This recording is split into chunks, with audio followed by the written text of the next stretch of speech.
Panchkula industrial area में एक chemical factory में आग लगने का मामला सामने आया है। फायर विभाग के प्रमुख तरसेम के अनुसार दोपहर 3:05 पर इस आग लगने की घटना की सूचना मिली थी। उसके तुरंत बाद सेक्टर 5, सेक्टर 20 और बरवाला के अलीपुर से फायर ब्रिगेड की गाड़ियां मौके पर भेजी गई। एहतियातन चंडीगढ़ से भी फायर की कुछ गाड़ियां बुला ली गई थी। तरसेम के अनुसार कंपनी में फायर एक्सटिंग्विशर नहीं था। इसके अलावा वहां पर घरेलू सेंटर का भी इस्तेमाल किया जा रहा था। हालांकि घरेलू सिलेंडर किस लिए कंपनी में था, यह जांच का विषय है। पंचकूला इंडस्ट्रियल फेज 2 के प्लॉट नंबर 124 में आज आग लगी है। तो कंपनी का नाम है national ink and allied industry. ये केमिकल की फैक्ट्री थी और आग की बात करें तो केमिकल सारा भरा हुआ था। दिखाई पड़ेगा आपको कि केमिकल किस तरीके से यहाँ से निकला हुआ है। अगर फायर की बात करें तो जो फायर विभाग के कर्मचारी हैं उन्होंने बताया कि यहाँ पर करीब 16-17 गाड़ियाँ फायर टेंडर आए थे। चंडीगढ़ से भी 2 फायर टेंडर मंगवाए गए थे। पर अगर बात लापरवाही की जाए तो यहाँ से एक घरेलू सिलेंडर मिला है जो खुद फायर कर्मचारियों ने निकाला यहाँ पे। और अगर केमिकल इंडस्ट्री की बात की जाए तो जो फायर के नॉर्म्स होते हैं वो कहीं भी पूरे होते हुए नजर नहीं आ रहे। आपको दिखाऊंगा ये फायर जो फैक्ट्री है यहाँ पर, ना तो यहाँ पे कोई इसी तरीके से फायर के इंतजाम थे, ना ही जो फायर एक्सटिंग्विशर्स पड़े हुए ज़्यादातर पुराने मॉडल हैं। और जिस तरीके से फायर विभाग के सूत्रों का कहना है तो ये बताया गया है कि जो फायर का जो केमिकल फैक्ट्री जो होती है उसमें जो फायर का सामान लगाया था वो फॉर्म टाइप के आइटम होकर लगाए जाते हैं। ये पुराने मॉडल है, फायर एक्सटिंग्विशर है। इसके साथ साथ जो फायर से संबंधित और जो सामान होते हैं कि अगर आग लग जाए तो ऑटोमेटेड स्प्रिंकल्स लगाए जो उससे वो फायर का पानी फैलना शुरू हो जाता है, तो वो भी इसमें नहीं थे। और रही बात फायर एनओसी की, तो वो भी इस कंपनी के पास नहीं थी, जैसा कि फायर विभाग की तरफ से हमें बताया गया है।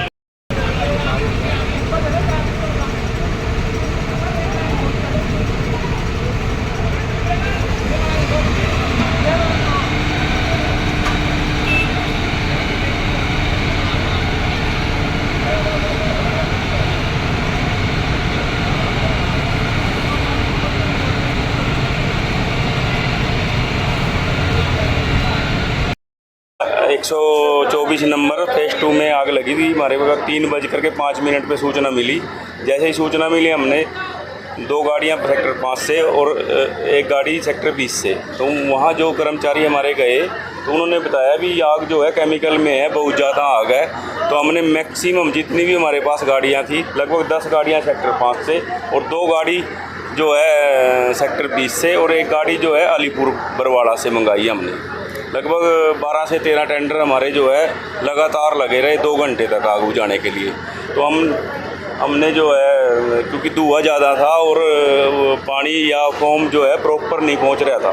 फैक्ट्री इस टाइप से बनी हुई थी, ये प्रॉपर जो है टाइम इसीलिए लगा ज़्यादा क्योंकि पानी जो है रास्ता नहीं मिला। जो पानी है या फोम हमने डालना था केमिकल पे, केमिकल की फैक्ट्री थी ये। तो इसमें चंडीगढ़ की भी गाड़ी, फायर ब्रिगेड की गाड़ी, 2 गाड़ियाँ हमने जो है एहतियातन बुला ली थी पानियों के लिए, अपनी गाड़ियों को पानी देने के लिए, क्योंकि जो है प्राइमा फेसी कोई जानकारी मिली कि आग कैसे लगी थी? अभी तो जांच का विषय है ये आग कैसे लगी है। किचन में कोई डोमेस्टिक सिलेंडर भी रखा हुआ था? एक सिलेंडर मिला है डोमेस्टिक सिलेंडर, वो भी हम जो है ना जी सर्च करने के बाद ही पता चलेगा जी क्या मिला था। मैं अपने कर्मचारियों से पूछूंगा, मैं बाद में आया हूँ यहाँ पे थोड़ा। कुछ मतलब कुछ अंदाजा है आपको कितना नुकसान वगैरह कुछ हुआ होगा? नुकसान का अंदाज़ा तो ये मालिक ही बता सकते हैं जी कितना केमिकल है इसमें। ये तो सारा जल ही चुका है टोटली। जी ये छोटे सिलेंडर हाँ इनको वो है, देखो केमिकल आग और फूस इकट्ठा नहीं रख सकते आप।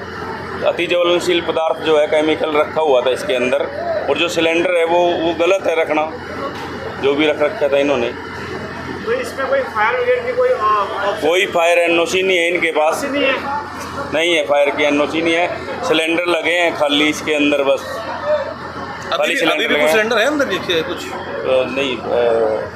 फायर के एक्सटिंग्विशर की बात कर रहे हैं मैं। अच्छा, फायर सिलेंडर क्या थे इसमें वो बाद में पता चलेगा था, मैं अपने कर्मचारियों से पूछ के बता दूंगा। हाँ जी, फायर किट जो थी, फायर एक्सटिंग्विशर की बात कर रहे हैं आप, तो क्या वो फायर एक्सटिंग्विशर थे ये लगे हैं? तो क्या नहीं वैलिड? देख ही लो आप, देख ही लो ना, ये सामने लगा है। ये जो पर्ची लगी है इससे पता चल जाता है वैलिडिटी। उन्होंने कहा कंपनी में एक अनुमान के अनुसार करोड़ों रुपए का नुकसान हुआ है। हालांकि आग लगने के साथ ही कंपनी के सभी कर्मचारी सकुशल बाहर निकल गए थे। और अंदर काफ़ी सॉल्वेंट्स हैं, ये इंक फैक्ट्री थी जितना समझ में आया अभी, और वो जो सॉल्वेंट्स है वो कंबस्टेबल है तो उनमें आग लग रही है। तो अभी तो यही प्रायोरिटी है कि यहाँ पे कोई आदमी इधर ना जाए और पीछे भी जो और कोई एडजेसेंट फैक्ट्रीज है वहाँ पे ये ना एक्सटेंड। तो कुछ ब्लास्ट भी हुए हैं मैम सिलेंडर यहाँ हाँ पे? देखिए अभी वो मतलब वही है कि वो फायर बढ़ते जा रही है, सो वही अनुमान लगा रहे हैं कि किस कारण बढ़ रही है कि उन सॉल्वेंट्स में वो आग पकड़ रहे हैं। तो मैम फायर ब्रिगेड की चंडीगढ़ अभी तो 6 आ गई हैं हमारे पास, वैसे तो काफ़ी और हैं, बरवाला में भी हैं और सिटी में भी हैं, पर हमें चंडीगढ़ से कम्युनिकेट कर दिया कि वो स्टैंड बाय पे रहें और ज़रूरत पड़ी तो वहाँ से भी मंगवा ली जाएगी। इस संबंध में जब कंपनी के मालिकों से बात करने की कोशिश की गई तो तबीयत खराब होने की वजह से उनसे बात नहीं हो पाई। इसकी वजह से कंपनी के मालिक की तरफ से कंपनी के संबंध में किसी प्रकार की जानकारी नहीं मिल पाई है। मौके पर हमारे पहुंचे हमारे संवाददाता ने भी पाया कि कंपनी में फायर एक्सटिंग्विशर की कमी थी। अगर फायर एक्सटिंग्विशर होते तो शायद आग इतनी बड़ी ना होती। और केमिकल कंपनी के अंदर घरेलू सिलेंडर का उपयोग करना बिल्कुल उसी तरह से है जैसे आग के पास घी रखना। इस पे क्या बता रहे हो? ये पुराने मॉडल है सभी। हाँ ठीक है, इसकी बॉडी बता रही है बहुत पुराना है। रिफिल भी नहीं हो रखा होगा टाइम पे।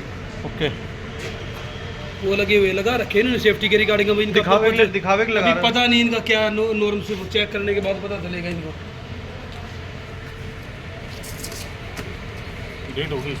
अब यह विभागीय जांच का विषय है कि आखिरकार कंपनी में बिना फायर एक्सटिंग्विशर के कंपनी कैसे चल रही थी और घरेलू सिलेंडर कैसे इस्तेमाल किया जा रहा था।